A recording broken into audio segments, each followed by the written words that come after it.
بھی نہیں کرنا. آقا فرماتے ہیں دیکھنا احب الیہ من عبادت سنت، مجھے ایک سال کی عبادت سے زیادہ پسند ہے. اور کیسی عبادت؟ ہماری آپ کی طرح نہیں نیت بن رہی ہے مسجد میں اور ٹہل رہا کھیتوں پر.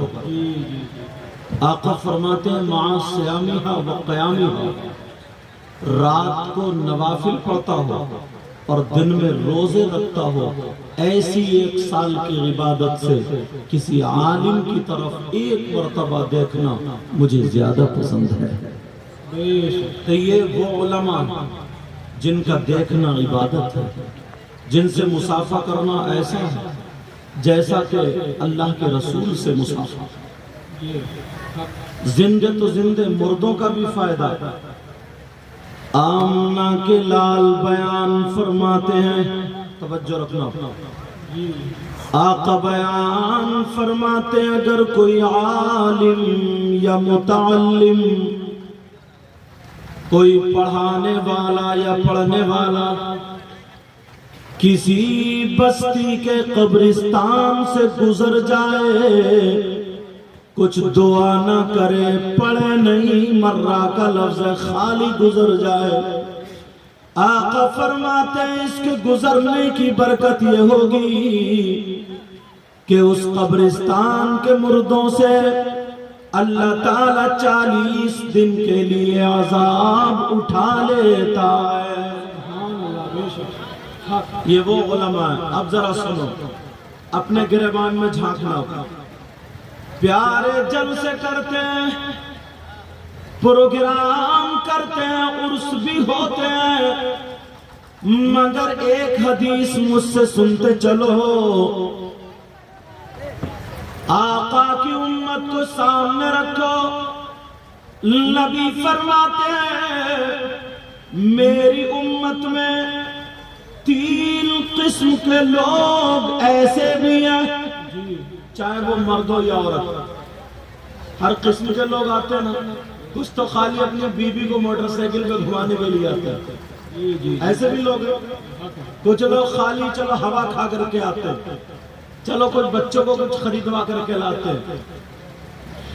مگر سنو، جب جلسے میں آئے تو کچھ لے کر کے جائے.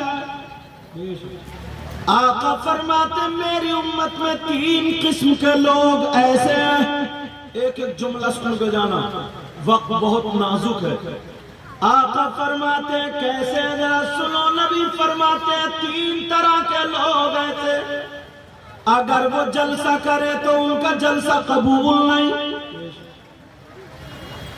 اگر وہ نماز پڑھے تو ان کی نماز بھی قبول نہیں، اگر وہ روزہ رکھے تو ان کا روزہ بھی قبول نہیں، زکوٰۃ دے تو زکوٰۃ بھی قبول نہیں، حج کرے تو حج بھی قبول نہیں، تقریر کرے تو تقریر بھی قبول نہیں، نعت پڑھے تو نعت بھی قبول نہیں. کوئی بھی عبادت کرے ان کی کوئی عبادت قابل قبول نہیں. اور ایک بات اور بتا دوں، جو بات کہہ کر کے جاؤں گا ذمہ داری سے، پھسی بات بولتا نہیں ہوں. دعویٰ کروں گا تو دلیل بھی دے کے جاؤں گا، کوئی غلط ثابت کر دے تو منہ مانگا انعام بھی رہے گا. نبی فرماتے 3 طرح کے لوگ ایسے، حدیث سنو. ثلاثة لا يقبل الله عز وجل صرفا ولا عدلا، عاق ومنان ومكذب بقدر. ساری دنیا غلط ہو سکتی ہے مگر نبی کا فرمان غلط نہیں ہو سکتا.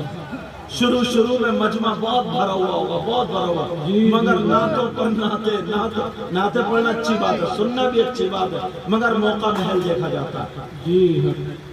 بیچ میں اگر تک 1 بج گیا نعتیں چلی وہ تو لوگ کہاں تک بیٹھیں گے. مگر کوئی شکوہ نہیں ہے، جس کی قسمت میں جتنا ہوتا اتنا ملتا. نبی فرماتے 3 طرح کے لوگ ایسے جن کی کوئی عبادت قابل قبول نہیں.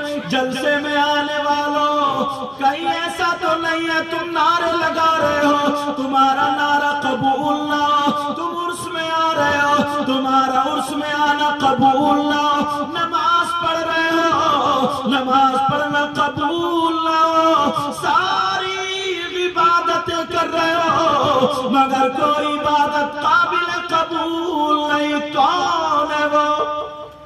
کون ہے وہ؟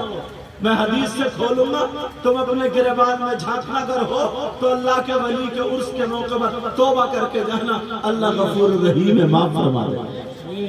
بولو کرو گے نا عمل؟ ایک ایک بات، پوائنٹ ٹو پوائنٹ۔ کون ہے جو ایسا کتنا بڑا مجرم، کتنا بڑا گناہگار، اس کی کوئی عبادت قابل قبول نہیں، کیا خطا کر لی، کیا گناہ کر لیا، کیا جرم کر لیا، ہو سکتا تم میں سے کوئی ہو تو توبہ کر لینا۔ اگر کوئی شراب پی لے تھوڑی دیر کے لیے، مان لو اللہ نہ کرے تو وہ شراب پی لے، اگر کسی نے پی لی اور نشے سے باہر ہو گیا، کپڑے بھی پاک صاف ہیں، شرائط نماز پائے جا رہے ہیں، مسجد میں جا کر کے نماز پڑھے تو نماز اس کی قبول ہو جائے گی شرعاً۔ مگر کون سا ایسا مجرم ہے، کون سا ایسا خطا کار، بات چھوٹی ہوگی مگر معنی بہت اونچا ہوگا۔ جی آج زیادہ تر لوگ اسی پر ہیں۔ نبی فرماتے تین طرح کے لوگ ایسے ہیں جن کی کوئی عبادت قابل قبول نہیں۔ اجازت ہو تو کھولو، سننا چاہ رہے ہیں؟ پھر اپنے گریبان میں دیکھنا، مجھے پتہ نہیں ہے تمہارے کارنامے کیا، آپ کو پتہ نہیں ہے میرے کارنامے کیا۔ سید صاحب یہاں پر موجود ہیں اور علماء بھی موجود ہیں، توجہ ہے نا؟ نبی فرماتے سنو تین میں سے نمبر ایک، اس سے پہلے ایک حدیث سنو، نبی نے فرمایا اطلب العلم من المہدی الی اللحد، علم حاصل کرو ماں کی گود سے گور تک، قبر تک۔ اب تم علم حاصل کر کے جانا۔ نبی فرماتے نمبر ایک، جس کی عبادت قبول نہیں، جس کی نماز قبول نہیں، جلسہ قبول نہیں، کوئی بھی اس کی عبادت قابل قبول نہیں، وہ ہے اللہ کل والدی، وہ ہے جو اپنے ماں باپ کا نافرمان ہے۔ کون ہے وہ لوگ؟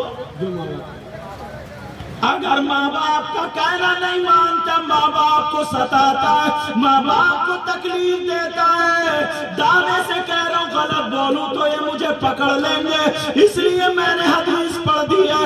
اگر تمہارے ماں باپ تم سے ناراض ہے، کتنے عرس کرا لو، کتنے شامیانے لگا لو، کتنے نعرے لگا لو، کتنی تقریر کر لو، کتنی نمازیں پڑھ لو، اگر ماں باپ ناراض ہے تو کوئی عبادت قابل قبول نہیں۔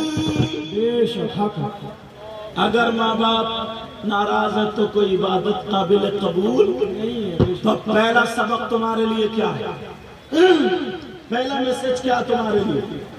آج سے ماں باپ کو دیکھو گے اور سنو، علماء سے پوچھو کتنے رشتہ دار ہوتے ہیں، ماں باپ چچا تاؤ خالو ماموں پھوپھا بھائی بہن سارے رشتے۔ اسلام سے پوچھو، اسلام تو بتا ان تمام رشتوں میں، ان تمام رشتہ داریوں میں مرد پر سب سے زیادہ کس کا ہوتا ہے؟ چچا کا ہوتا، تاؤ کا ہوتا، بیٹے کا ہوتا، بیٹی کا ہوتا، بیوی کا ہوتا، سالی کا ہوتا، ماموں کا ہوتا، خالو کا۔ اسلام ڈنکے کی چوٹ پہ کہتا ہے مردوں پر سب سے زیادہ اس کی مار باپ کا ہے۔ کہاں یہ بات ہے ہمارے پاس؟ مردوں پر سب سے زیادہ کس کا بولو؟